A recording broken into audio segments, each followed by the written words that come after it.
Hello বন্ধুরা, good afternoon সবাইকে।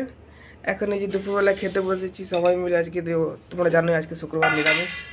সকালে তো তোমাদের দেখালাম পূজা করছিলাম, পূজা টুজা করে আমি উঠে নাস্তা ফাস্তা করেছিলাম। এখন এই যে মা খেতে দিচ্ছে, খাবার বাড়ছে। চলো দেখাই কি বানিয়েছে মা নিরামিষ আজকে।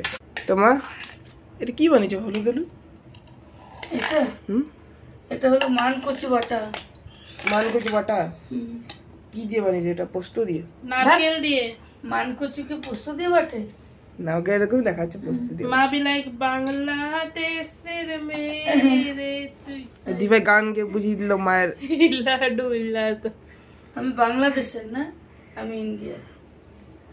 তো এই যে ডাল করেছি টমেটো দিয়ে। ইধার টমেটো তো না, আম দিয়ে ডাল করেছি, কাঁচা আম দিয়ে ডাল করেছি। আর করেছি বেগুন ভাজা, জমে যাবে বাস।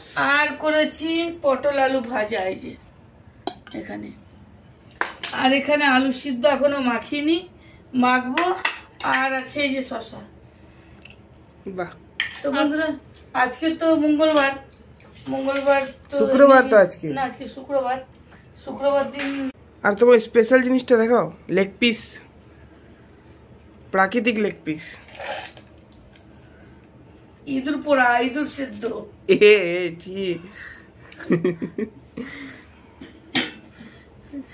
তো এই দিয়ে খাবো বন্ধুরা। তোমরা কে কি খাচ্ছ জানিও।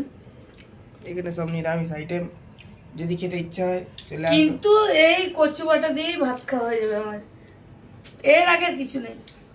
মানে এত টেস্টি জিনিস মান কচু তো অনেকদিন পরে পেয়েছি। মান কচু পাচ্ছিলাম না, আমিও বাড়িতে লাগিয়েছি। তো এখনো একটা মানে বড় হয়েছে, বেশি বড় হয়নি। ও বড় বিশাল হবে, ওই জন্য বড় হোক তারপরে কাটবো। ঠান্ডার সময় কাটবো, যখন কাটবো না তখন তোমাদেরকে শেয়ার করবো, দেখাবো। ঠিক আছে বন্ধুরা, অনেক বেলা হয়ে গেছে, তোমরাও খেয়ে নাও, আমিও খেয়ে নিই। তোমাদের ঘরে কি কি হয়েছে কমেন্টে জানিও। আজকে তোমাদের নিরামিষ কি আমিষ আমাকে কমেন্টে জানিও। কমেন্টে দেখে করি আমাকে মনটা শান্তি লাগবে, তাহলে তোমরা খাচ্ছ। ঠিক আছে বন্ধুরা, এখনো জন্য এতটাই, খেয়ে নিই আমরা, খিদা পেয়েছে, পরে আবার দেখা হচ্ছে।